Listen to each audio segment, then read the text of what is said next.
inside myself is a failure, permanently.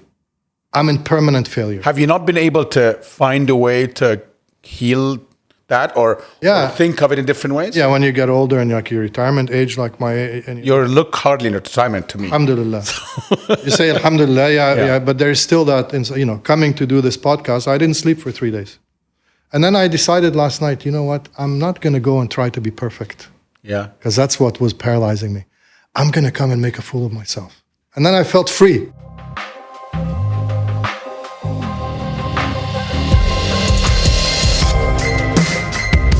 Welcome to the Lighthouse Conversations, a podcast featuring entrepreneurs and tastemakers from the world of arts, culture, tech, and of course food. I'm Hasham Montasser, founder of the Lighthouse. My guest today is the charming, talented, and experienced creator, Youssef El Deeb. I say creator because that is what his life's work has been all about, to create. He's produced everything from TV commercials to films, and his illustrious career includes the launch of the Arabic food channel, Fatafeat, the first native Arabic media brand acquired by a global media company being sold to Discovery in 2012.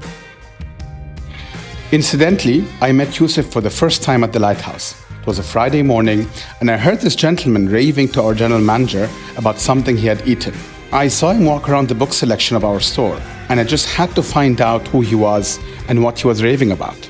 It was the chocolate cake. Because we had a birthday. It was my son's birthday. Happy birthday. Early September, thank you. And we didn't know if you had cakes, but we loved everything else that you had, especially the atmosphere, and it's شرح كده المكان. Yeah, it is شرح.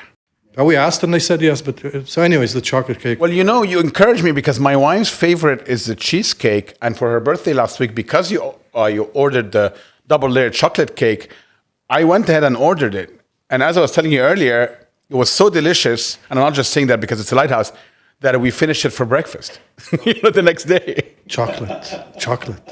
Just the word, chocolate. There's something about chocolate. You're 100% right. Well, I want to dive in. I will start with a slogan that seems to follow you, that's on your shirt as well, which I love. And I saw some of your posts online, and it says الحياة حلوة, which I think is a beautiful slogan in a way. I don't know if it's a life philosophy. I don't know what brought that up, but I'd love to start there and go from there. Thank you. It is a life philosophy. Okay. And to explain to you where that comes from, I have to explain to you that, I come from a broken home. And my mom lived in Cairo. We lived in Alexandria. And my father was in Gaza. He worked with the UN. He was in when Gaza was part of Egypt. I don't know. You're too young to know. 100% no. I definitely remember. And sorry to interrupt. I'm just curious. When you say broken, I mean just because you were divided? Is that divorced. Divorced. Okay. They were divorced when I was 1 year old. Okay. So whenever my mother visited us, which was 6 hours a month, she would come on the train in the morning, take us to Delis in Alexandria. I don't know if you know Delis. 100%. I'll have my baba, 3 guys from Italy playing classical music in the corner. This is Alexandria that we grew up in. Wonderful Alexandria. My bus driver for school was Greek, Egyptian Greek. It was multicultural. It's the kind of stories E.M. Forster talks about when he talks about Alexandria and Israel as well. When I have a story with Lawrence and his brother in my real life that I'm going to tell you about. I want to hear about that too. So whenever we saw her, and for me, I was the youngest of 5. At 2 o'clock, she would be, she's heading to Sidi Gabr to catch the train. And sorry to interrupt, who did you live with? My grandparents. Your grandparents, okay. So when I was like crying and, she's leaving, banging my feet on the ground and just in tears and pulling at her dress, she would always tell us, remember, الحياة حلوة. So I was too young to understand it. And then when I grew up, as I got to know her and came back, we went to Canada, came back, lived with her for a few years, then I understood what she went through throughout her life, through the divorce, through separation from her children, how awful it is. And always her perspective was الحياة حلوة, meaning there is a sweet part of life that you should choose to look at. There's a silver lining. There's a silver lining, and it's how what glasses do you wear? Sure. Do I want to say like, I lost my hair? Sure. Or do I say, wow, I've had a lot of experiences in my life? That's how, it's حياة حلوة. Glass half full. A year before she died, we launched Fatafeat, and the slogan of the channel was in her honor. And it was sung, every 10 minutes. It was the jingle, it was the slogan of the channel, and I wanted millions of kids to hear it. So it's become my philosophy in life that, life is wonderful. And were both your parents Egyptian? Yes. But on my mother's side, she's from Syrian Lebanese Shawam. Shawam. Lebanese don't like to be called Shawam, but like Shawam. Who migrated to Egypt in the last century. The 1920s or something. So her father was born in Egypt, but his father came from Homs, Zahla, from that area. During the 67 war, my father, who was a civilian working for the United Nations, and that's where we spent every summer in Gaza. Like I grew up in Alexandria, but I never went to the beach in Alexandria. Because the day school would be finished, we'd be traveling to Gaza to spend the summer with my dad. And the best beaches for me in the world that I have nostalgia for, Gaza. I remember playing in the sand in Gaza and finding Roman coins. Believe this or not. No, I believe it. And then I throw it away. Or I remember the beach we went to, the United Nations civilian staff beach. They found in it a Roman, at the top, because it's on a hill. There's a hill. At the top of the hill, they found a mosaic floor from a Roman temple or something. Like this, this. We grow up with history going through our nostrils, Especially Alexandria. I mean, especially during the period you were there. Yeah. So in 67, the war, the craziness of the war, I was in Alexandria. He was taken as a prisoner of war, although he was a civilian. For 6 months, we didn't know anything about him until the Red Cross did an exchange, and he came back. And immediately he applied for immigration to Australia and to Canada. And, flip of the coin, Canada came first. At the time, it was easy. And I found myself on a plane and asking my sister sitting next to me, where are we going? And she took out, how they have I was 12, how they have the flight, the magazines. And Here, she took it out here. and there was a map and she pointed to Canada. And I saw United States. And, when we spent the summers in Gaza at the club, there's a civilian club, every night they play movies. Because we weren't living in Egypt, it was Gaza, but it was the United Nations.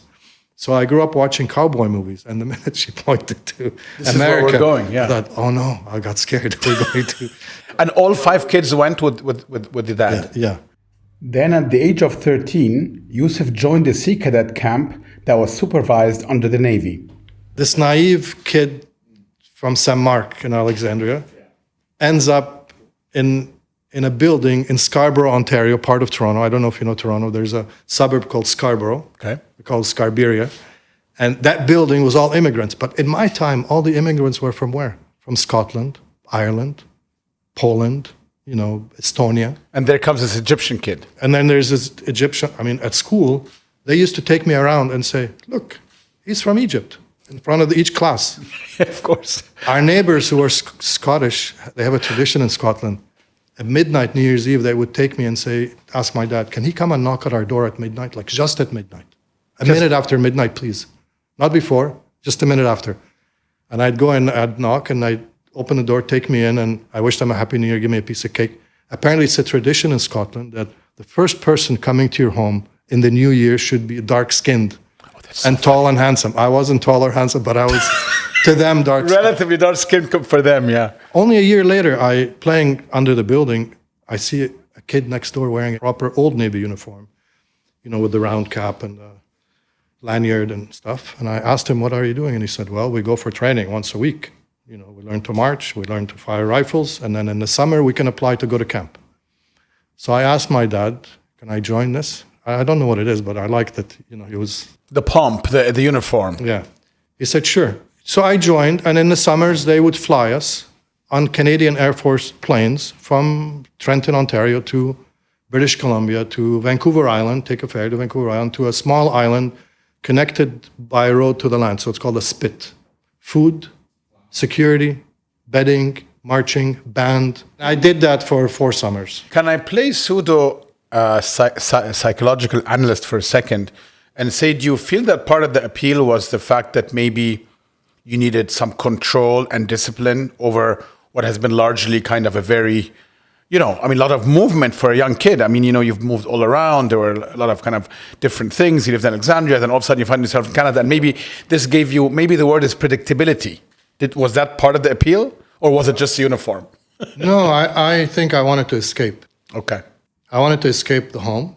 Not that it was a bad home, but I just wanted to discover my world. What was your father doing in Canada after you've moved there? Allah yarhamu, he passed away many years ago. He was an accountant. Okay. I wanted to find life. I wanted to discover life. And it's funny, like I had only been I wasn't Canadian. I was just an immigrant. Listen, You're in the process. At the time, you had to wait 5 years. When I went to Canada, my character changed. I became very curious, extremely curious. So joining the Sea Cadets was curiosity. When my father bought the Encyclopedia Britannica, and at the time, you'd get 1 volume per month. I remember subscription. I don't remember except me reading it. I would sit every night and just discover the world, just curious. So joining the Sea Cadets was for me curiosity, adventure. I read about, Gypsy Moth, all the people who sailed around the world single-handed. At the time, I was still speaking half English, khali balak. Sure. But all of a sudden, I wanted to discover the world and sail the world alone, and that gave me that release. And when did you start realizing that you clearly had kind of a creative side to yourself that you wanted to apply? And how did that all manifest itself? My grandfather, when we visited Cairo, my grandfather, like my mother's father, he taught me he loved photography. And he taught me to take pictures, how photography works, and to develop black and white film in his bathroom darkroom when I was 8. When at 17, something happened between me and my father where he said, "You're on your own. We're in Canada, you're on your own." And immediately I thought, what am I going to do? And then I realized I wanted to express myself. That was the initial trigger. So to express myself, I'm going to study film. At the time, I joined a fine arts university because I wanted to see all the arts, and part of it was film and photography. And did you feel your influences were more Western and what you've seen in Canada, or did you also have influences from perhaps Egypt or the Middle East? Obviously, Egypt has had over the years many filmmakers, artists, etc. Was that part of your influence over time? I think all of us who are immigrants as children, all of us suffer from that, schizophrenia of having, this tug of war in our minds and in our hearts between 100%. The West and the East. So I've always had the East. That hybridity, I mean, we all have. Even if you didn't fully immigrate, by the way. Oh, okay. For many in of the us, modern world, the exposure to... I mean, I grew up in Cairo all my life and left to school in the States at 19. And I still have that hybridity between sort of East and West. So I think it's very common at various levels, but very common. So sorry, I think you're probably right with the exposure to the West, with the internet and 100%. all that. But yeah, so I ended up studying fine arts at a very rebellious university. If you painted what you thought your professor, who are all artists in themselves, wanted, they would tear it up. Their mission was to get what's inside you. Not, you're smiling because I see other art schools where, if you don't do it the way he did it, the way he learned it in Moscow, then you're out, Correct. So, and then I said, no, I really want to do film, so I moved to Toronto to Ryerson. And this is what kicked off Youssef's career in media, starting out assistant on documentary films, moving on to roles in advertising, production, filmmaking, and his favorite, writing. I think what I settle best in is in creating. So the closest to creating is writing, painting, let's say, devising shows, writing. So in the creativity side of it is where is my home, where I find myself. Is it the content or the process of both that draws you most? So one thing is I'm writing, another one is I'm actually, producing, setting this up. I mean, I like both, but I prefer the creative writing, process, the writing, the actual, the content production. There's a funny incident. One of my film theory, because you learn film theory, you learn film history, then you learn the craft. You learn lighting, you learn editing, you learn acting. You do all these things. My film theory teacher, Marta Braun, I remember her name. She said to me, you're a writer. Get out of this school. Just go and write. And she actually offered me to stay. Funny things happen in our world, in our life, when we think back. She offered me her farm that she owned with her husband in Lucca, outside of Pisa in Tuscany. She said, here, take the keys. Go stay there for a year and write. But I was at film school. And then what happened? I bummed around the Caribbean for 6 months, bummed around Europe, twice, 2 years I spent bumming around Europe. As one does. At the time, one did more because at the time it was the tail end of the 60s and there was this vibe about going away to discover yourself. Sure. I'm going to go to Europe and discover. Well, that vibe apparently is still there, by the way. It just manifests itself differently today. How? I think people go kind of digitally On Instagram? Yeah, exactly, and find themselves on on the internet. But I think the wanting to find yourself is it's pretty consistent over the decades. Sorry, go It's ahead. wonderful in youth that they want to discover themselves, I think. The future is in our youth and in how they see the world, not in us. To the youth, and it's their world. They're going to live in it, not us, 100%. Funny thing is, at film school, we used to have to do film projects every week. So one of the projects was to do a TV commercial. And I refused to do it. Why? Because I'm an artist. It I'm not going to prostitute myself. Right. So because I refused, the powers of the universe said, really? So you're going to spend the next 10 years doing nothing but TV commercials. Did you enjoy it? I love it. You love it. I loved it then.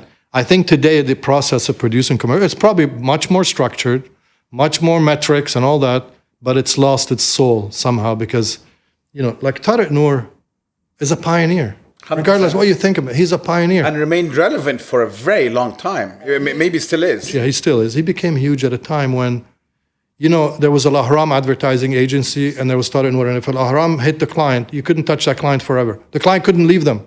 If the client didn't like their work. And he made it. So creativity in advertising then, where you could just come up with a wonderful, passionate idea, we're missing that today. And I think, I could be wrong. I don't watch all the commercials that are being produced.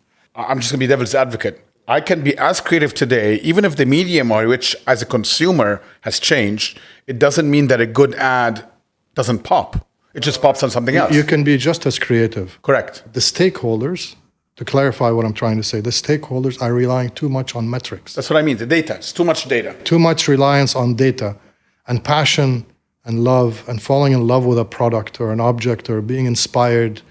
Why do people want to buy a Harley? Is it all because of the shape and size and the sound? No, there's something, about it that came through advertising and film and, it's not metrics. But you have another medium today, which is a phenomenon like TikTok, some of the others, where you can go viral with things that amateurs produce.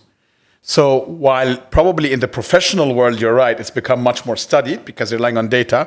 You and I, as non-professionals, well, you are a professional, but me, I could go at home today and produce an ad, and there's a good chance it'd go viral on TikTok, and it'd become as important as... No, it's true, and it's a new world, and I'm not saying one is better than the other, but the new one comes with baggage. And if you allow me to say, the supercomputer, there's supercomputers somewhere in the planet, and they can direct messages to you around the advertising.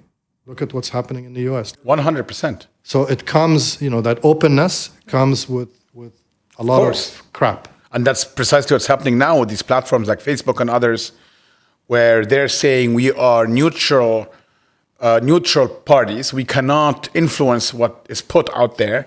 But of course, it's having a huge amount of influence. They are nothing but influence. Every time you scroll, 100%. There's a computer out there saying, oh, Hashem, I know he likes chocolate and he likes this, and yesterday he did this, so give him this, and you don't even realize it. And I think more importantly than that, it can obviously be very dangerous because let's say for a second, if I had some, let's call them extreme thoughts of sorts, and the algorithm knows that, what we hear, especially in the US, but in other parts of the world as well, a lot of people have been radicalized this way, right?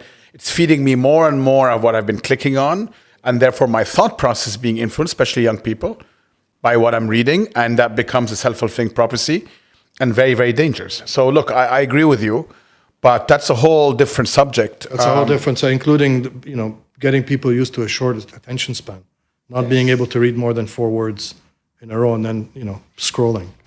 But that's another story.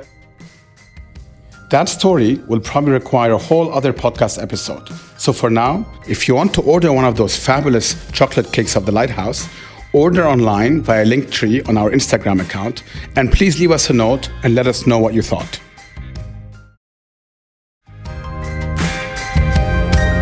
By 1990, Youssef El Deeb had moved to Kuwait, where he spent close to a decade producing commercials with the Khurafi Group for their big franchise assets, KFC, Pizza Hut, Baskin-Robbins, and others. After a stint at one of the region's biggest media companies, NBC, he returned to Egypt and joined hands with the Khurafi Group, this time to produce films. So we set up a film company in Egypt. We produced 2 films. The first one was Dorid Laham, a family picture, like Sound of Music, with kids, actors, etc., with Hanan Turk and Dorid Laham, اسمه الآباء الصغار, musical. Because that's where we come from, الحياة حلوة. We wanted to do things for families. And for those that are just not aware, can you just explain who Dorid Laham is? Because I think that's significant. I mean, it's important. Dorid Laham is the iconic Syrian actor, comedian, wonderful with kids, a great man. So this was a big coup in a sense. It's like Chaplin. It's like you say, I worked with Chaplin. That was a big coup. Yeah. To bring Dorid Laham to star in your movie. It was a film he wrote, and it was sitting in his drawer for like 20 years. We produced it in Syria. And then that's when I discovered that there's something absolutely wrong with the industry in that in Egypt, producers own the theaters and own the distribution, which is illegal anywhere else. It wasn't in their interest to place our film, so they put it in the theaters for 2 weeks. You know, the benefit to me of that film is the saving grace, and it ran on Emirates. For 6 years. So you're saying it didn't really get any exposure in the cinemas, in the theaters, but it did on Emirates, ironically, and that's how it became exposed. Because they have someone curating who gets it. This is a family movie. We need a family movie. Yeah. And then I did another film. I produced another film. اسمه As As went on to win Best Film at the Cairo International Film Festival that year. But given the limitations of the Egyptian film market and the hegemony of the distributors, Youssef set his sights on television. I remember at NBC, and even watching like Dubai TV and Abu Dhabi TV, everybody ran the food shows as filler. Correct. Like it doesn't matter who is doing it, it's filler. Yeah. You just ran it like 2 p.m., it's filler. So I thought I'll do a food channel. And I'll do a music channel. 2 things that popped to me when I was doing some research for this episode. One is your relationship with food is very profound. And there seems to be an echo throughout your life of, in a way that the memory of food, if that makes any sense. Nostalgia for food. The nostalgia for food. But you clearly also connect food with family and communities. Yeah. Is that right? I think food chose me. I can't say I consciously chose it. It shows me in the sense that I was young, I lacked food. My mother would smuggle boiled eggs when she came to visit. Well, one of your quotes was, anyone can bribe me with a boiled egg. Exactly. So, and we would hide. Which I'm going to try doing. I mean, we'll see if it still works or not. And so food, you know, lack of certain foods when I was young, like smelling butter on my friend's sandwich at school and jam, which I didn't have. I had butter for the first time when I was 13 when we went to Canada. This is another story that it's not important, but I'm just saying it to explain my relationship to food is through lack of food, missing food, nostalgia for food, and then realizing food is that great uniter, the great uniter of us as human beings. But you also seem to think, and I agree with you on that, in a way that food is timeless and you like the simplicity of it. It's not about fussiness. It's not about making something overly sophisticated. I'll tell you, when we launched it, going back to launching Fatafeat, so I decided to launch a food channel. I wrote the Food Network. Bang, they answered me, flew to New York. I actually literally flew for 1 day and flew back to sign with them as the exclusive partner in the Middle East. And no one had thought of that at the time. برامج الأكل دي بتحطها الظهر كده filler. They were fillers. Fillers. Filler. Chicken, filler. So Jamie Oliver was running on Dubai TV as filler. I took him, bought his show, ran it as a second run on Fatafeat prime time, and drummed him up. And then people discovered, but he was already there for years. Martha Stewart, Nigella Lawson. Nobody would run her because, you know, she's Jewish at the time, you know, that was a thought. I launched her and women fell in love with her because she wasn't thin and معضمة. Sure. بتاكل يعني. Hearty. Yeah. When I launched Fatafeat, it was unusual in the sense we did not do food in real time. At the time, food shows were real time.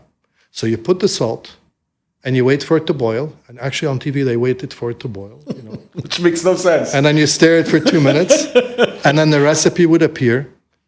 In the years I was at Fatafeat, since we launched, we did not put one single recipe on the screen. Ever. Because we were inviting people to be creative. It didn't matter. And we treated the audience like they're smart. We didn't remove wine when it was in a Western show. We just translated it as vinegar or khal ainab yani. So, and the audience appreciated it. This is before a lot of social media wasn't really big at the time. So emails were, and my colleagues at Fatafeat at the time can vouch for this. We used to receive hundreds of thousands of emails of people thanking us. Women telling us, you know what, you just made me a hero with my kids again.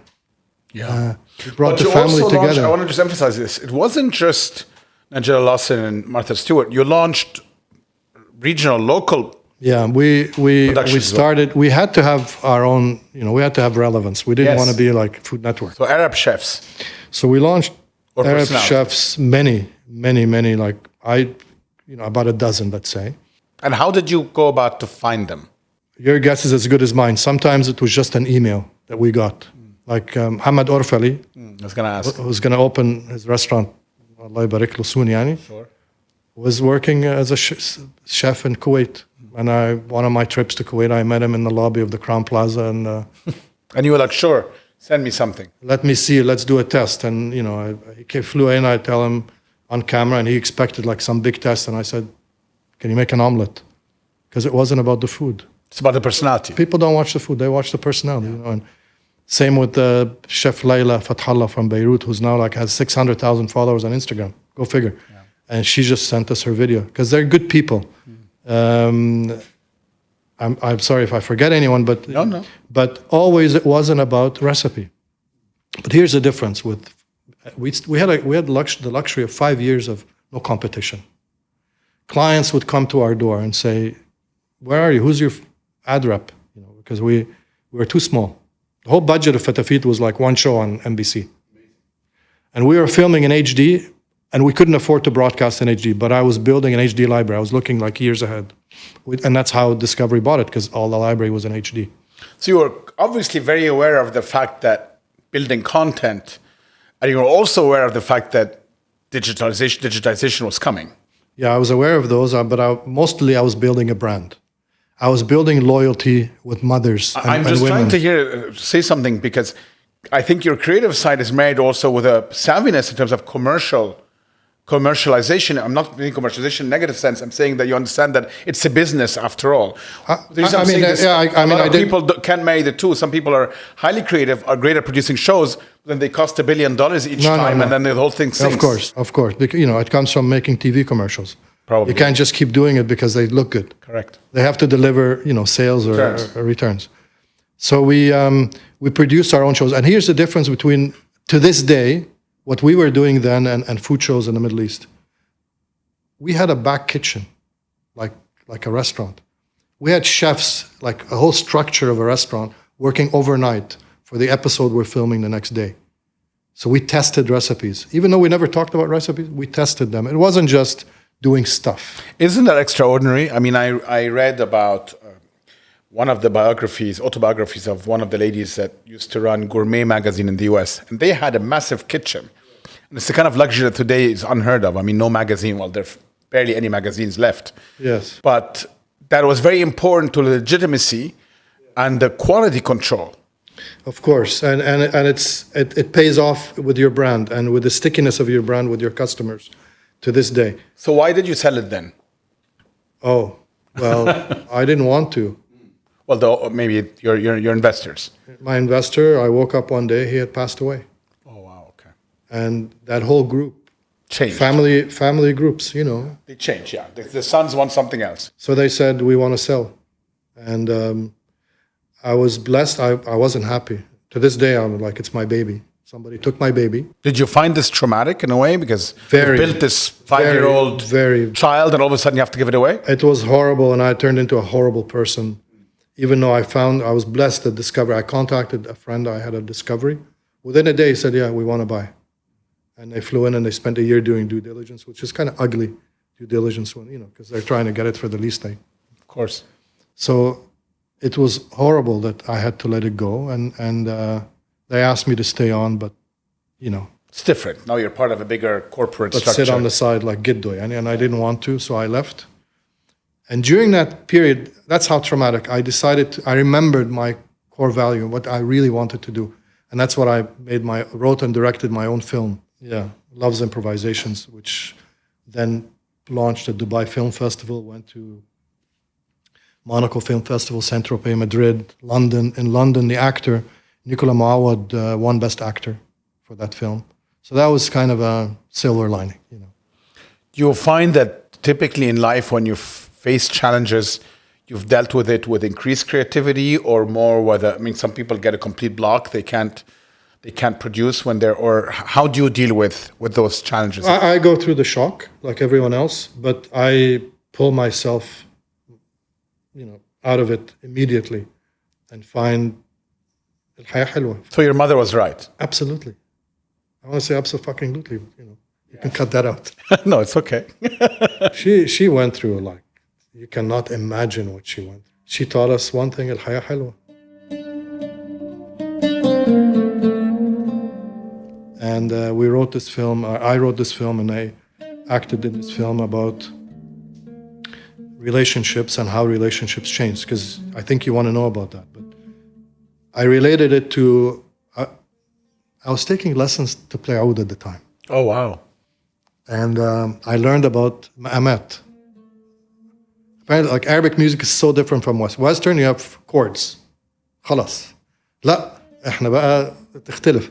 We have ma'amat, and if I explain it right, ma'amat is a group of notes. So I started reading, and I discovered that like, the Quran can be recited according to the ma'amat of music. Amazing? Yeah. Jewish synagogues use the same ma'amat by the same names. I did not know that. For prayer. Okay. And I thought, how music can. Isn't that lovely? Yeah. So I have 8 scenes in the film, and each is a ma'am. My good friend Ihab Radwan, who's a world famous oudist, lives in Paris, composed it for me, the music. And each scene, about a different stage in the relationship of this couple, is related to a ma'am mu'ayyan. Yeah.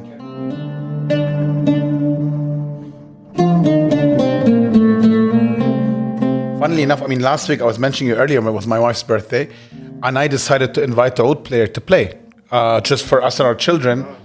And partially it's because I didn't feel my children know much about oud, and you don't get much exposure to it, even in Dubai, a bit more than elsewhere. And there's something about, to me at least, oud that is just incredible.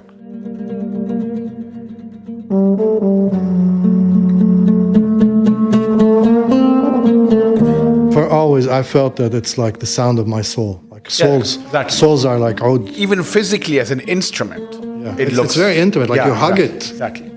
So I'm still not living in any place long enough to have a teacher. But that's like a retirement project, that I'll have a teacher and he'll come every day and like Teach you how teach to me. play. Yeah. You have to learn it from someone. You can't just do it.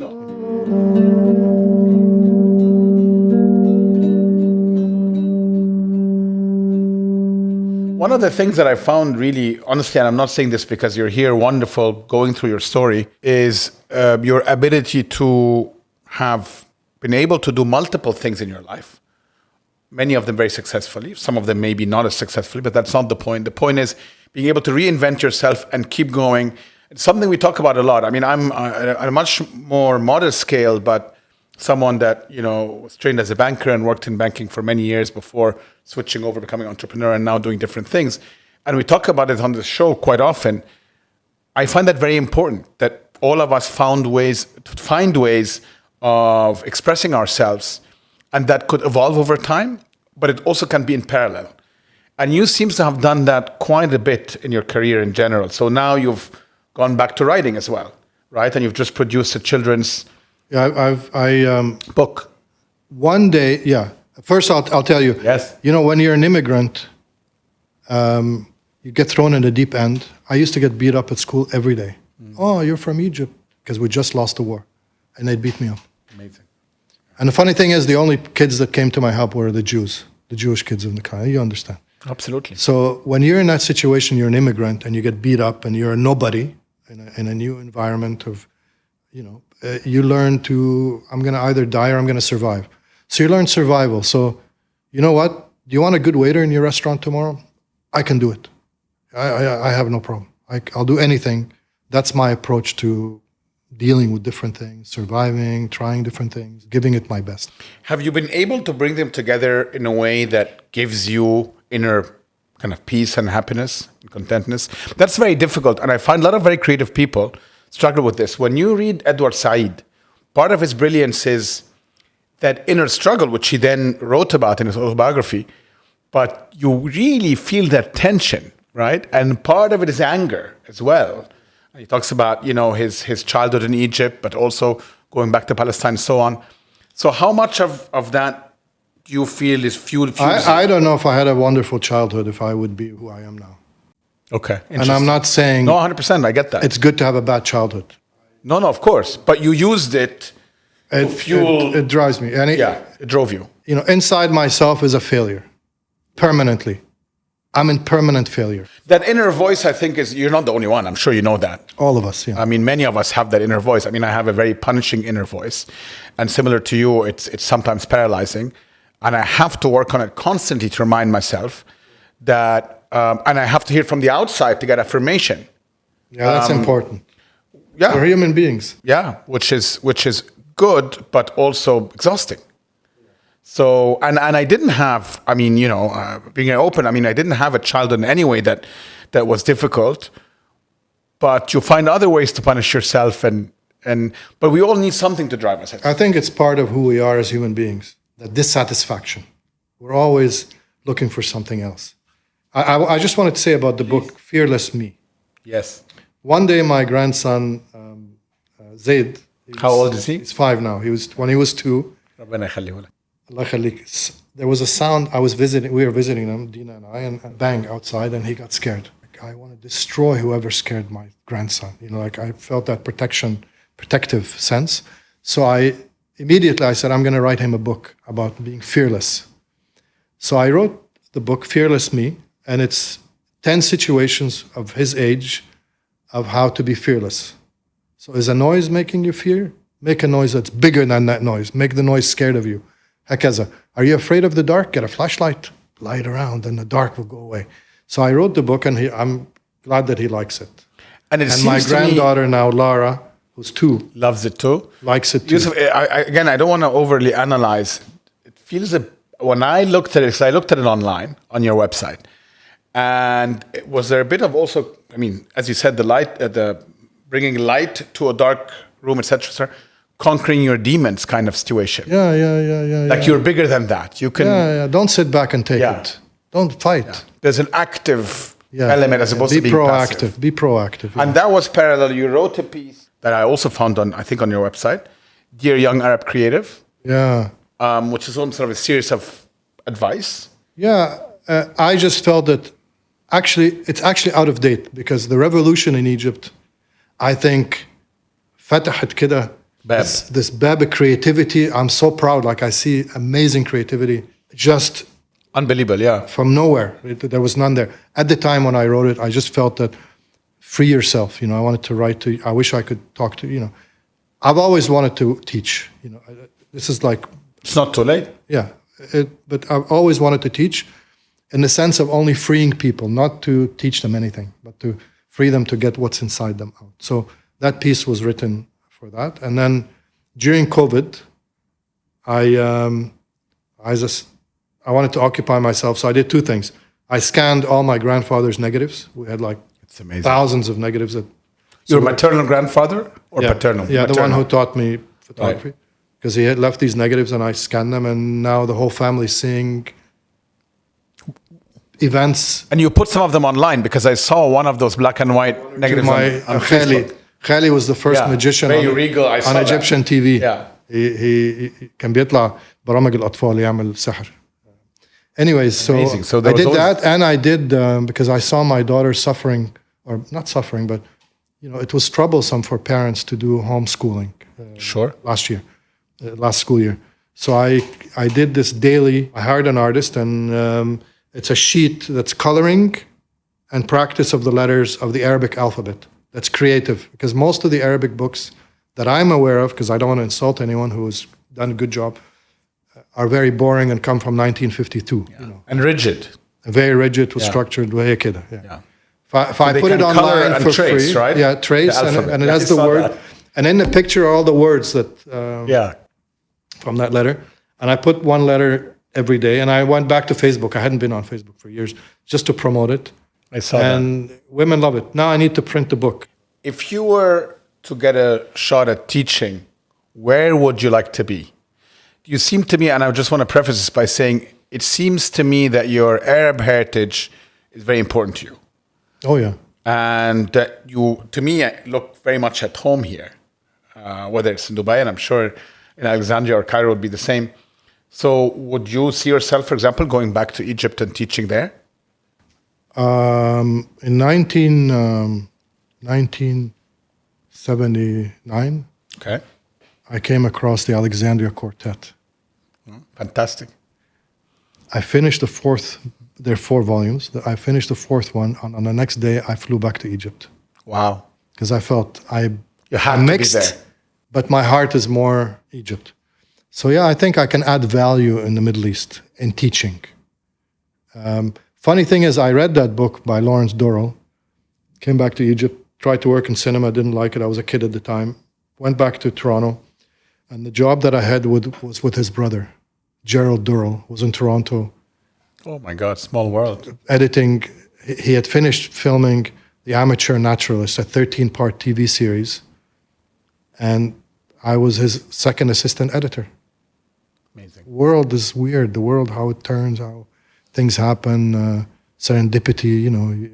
And then the book he wrote for me a nice thing in his book. He passed away. He used to have a zoo on the Virgin Islands, and I mean, I feel like you have a few more chapters ahead of you. They may or may not include teaching, but well, have you seen the book? How do you know? The chapters. How do you know? Can you give me a hint? I haven't seen the book. But I get a sense of your energy and your passion, and the fact that you seem to be nowhere near finished in what you want to say. So you'll find ways of saying what you want to say, whether it's in writing, whether it's... but I think you misread me. I have nothing to say. Really, I don't. Except, El Haya Halwa, enjoy life. Really. Because I can't claim to know anything more than anyone else. No one's saying that. I'm just inviting people. When I say El Haya Halwa, it's not like people don't know it. I'm just inviting them. So you said something earlier, I want to just get back to that before we started, about memory. And you said that, I don't remember anything. Yeah. So walk me through this. I had to make a lot of notes to answer your questions today. And that is because when I was young, to me it was a very traumatic youth. One of the ways to reinvent myself and that's at the time when I joined the Sea Cadets and I told you I wanted to explore and find myself. One of the ways I discovered, it took me a long time, that I could move forward with myself was to not harp on the past. So I trained myself to not think of the past. The problem is, be careful what you wish for, because now I don't remember what I ate yesterday. Literally. You think you trained yourself to be that way? That's so interesting. I kept doing at it, and then all of a sudden I realized that I don't remember. Like, I'm just here with you now.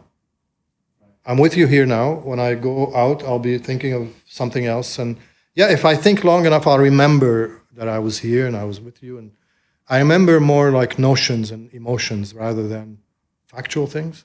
Might be a blessing. Like I know I love the lighthouse and I like to go there on a Friday morning. If you tell me, what did you have last time? I'll tell you. That I remember. We tried the avocado on toast. But you see, wait, I'm giving you a plug here. Go ahead. And we always like the granola. Yes. You guys make it in the house? We make everything is made in the house, including the granola. A friend of mine had it this morning. Like my friend Chef Orfeli says, it's all in the quality of the ingredients. 100%. That's like 90% of it. I think that's and 100%. Passion is the other 10%. Yes, I think that's 100% right. But taste has memory, and you know that. So that's a very easy way to jog your memory if you forget something. Thank you so much. It's been a pleasure. I'm so honored. No, the honor is ours, and wonderful conversation. Inshallah, more to come when your book comes out and is fully published, and we will sell it at the Lighthouse, by the way. We'll ask you to come back, your children's book, or many other book, maybe your memours next. We'll have another session. I worked on my memoir for my kids, only for my kids. I'm working on it, and I'm working on fiction. Not to push you, but I can assure you there'll be many more people that would love to read your memoirs. Just from the little research I was able to find online, I can tell you that. I may be tempted to do that out of humbleness. I just don't feel that my personal things are important. But You know what would be interesting to write the story of Fatafeat, because it's a very interesting story. Exactly. Maybe just take I'm sure that. it's like the story of Lighthouse. You know, how did that happen? No, how you're did it being very become kind. successful? There's something that you can't define, right? And it's luck and it's blessings. It's and all of it. I mean, I don't think it's luck as much as Fatafeat. You have to position. I always say you have to position yourself in the way of luck, right? Yes. For good things to happen. Of course. So- but then luck comes along. 100%. You're blessed with the right team. Always. You're blessed with the right look. في حاجة كده that 100%. happened at Fatafeat 100%. that maybe I'll write about that. As always, thank you for joining us on the Lighthouse Conversations. I'm Hasham Montasser, and this episode was produced by Chirag Desai. The O track was composed and played by Ihab Radwan. If you enjoyed this episode, please leave us a review on Apple Podcast or reach out to us on Instagram @thelighthouse_AE and tell us what you think. We'll see you in 2 weeks.